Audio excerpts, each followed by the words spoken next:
عنبر ناحية الشمال يرجع لي ماجد سلطان.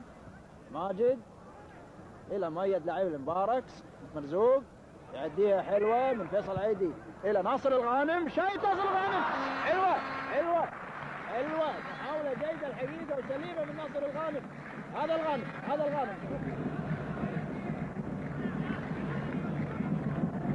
فاول لصالح المنتخب الوطني. حمود فليطح كلهم توصل عرضية كلهم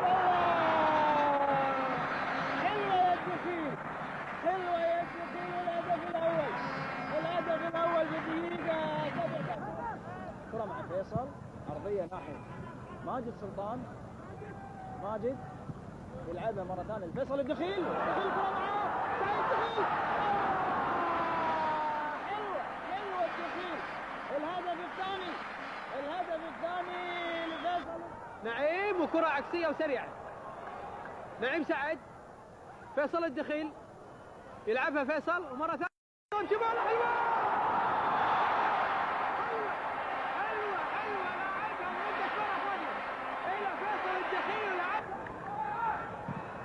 إلى مؤيد الحداد معاه أوستوفير ومؤيد الحداد وفيصل الدخيل معاه يلعبها إلى فيصل الدخيل.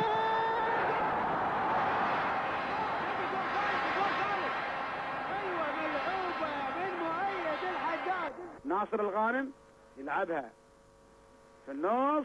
مؤيد توصل ولا شريده كره معاه بيلعبها لنعيم. نعيم كره معاه بيلعبها نعيم في مكان خطر وبتصلح خطره حطها بالله.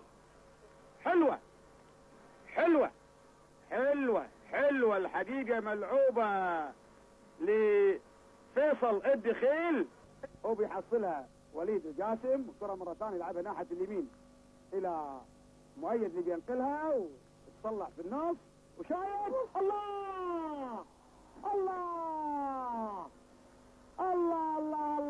كانت حلوة لكن يونس احمد مؤيد ولاعب لناصر الغانم.